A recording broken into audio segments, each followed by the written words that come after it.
There is a kind of half-assed liberal idea that while colonialism wasn't great, at least Britain gave India the trains. And maybe that's something they should be thankful for. After all, trains are pretty useful, especially in the 7th largest country on Earth. So, colonialism, maybe not all that bad? Unfortunately, Britain also stole $45 trillion from India, all the while exploiting religious divisions between the Hindu and Muslim communities and further turning them against each other. And those beloved railways, they became the sites of mass slaughter while Britain sat back and watched. Empires of Dirt, a show about Europeans getting rich at the expense of everyone else.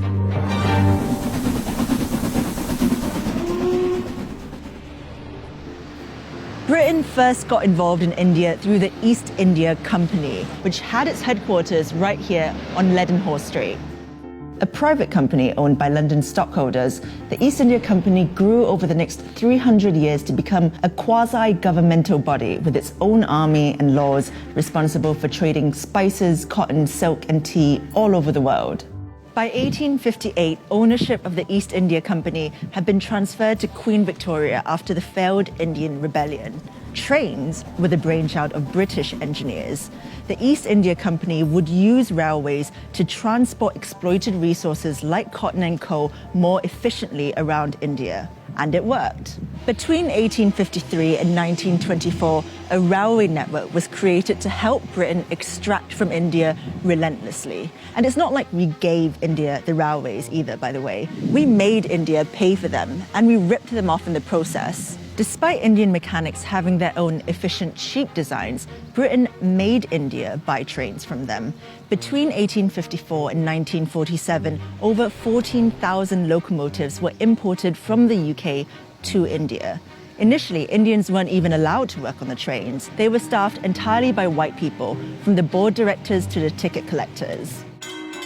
The railways made little profit, but British shareholders who invested in its construction made vast returns, guaranteed at the expense of Indian taxpayers who had to pay for it. India's railways were basically like someone burgling your house, building a ramp to wheel all your stuff out, sending you a bill for that ramp, and expecting a round of applause at the end of it.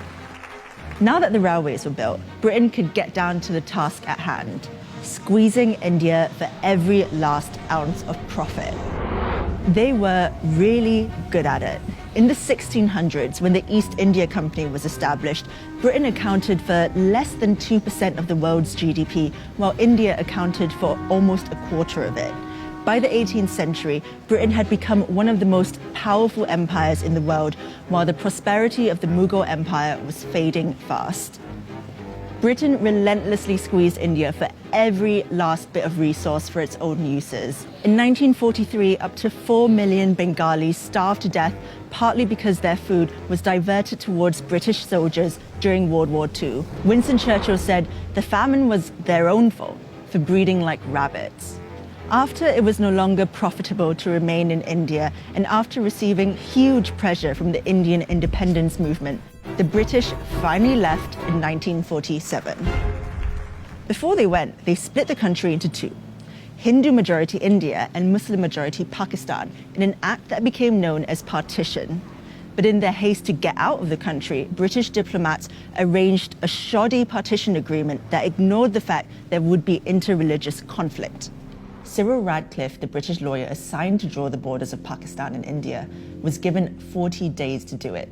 After partition, millions of Muslims trekked to Pakistan and what is now known as Bangladesh, while Indians and Sikhs headed the other way. Violence between Pakistan and India ensued. Within a year of the British leaving, 15 million people were displaced, and between 1 and 2 million people were dead. Trains became the sites for mass murder during the migration.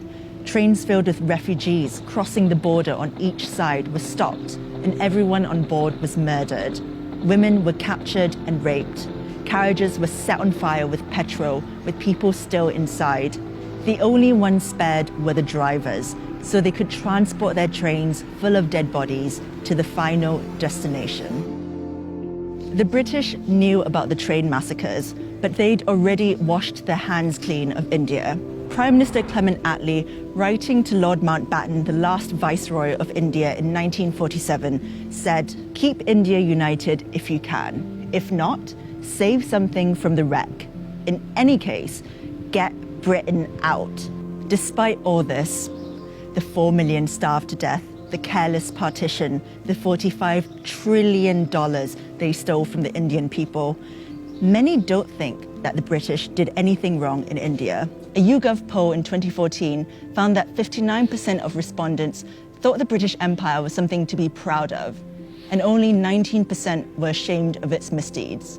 Trains, cricket, empire. What could possibly be wrong with that?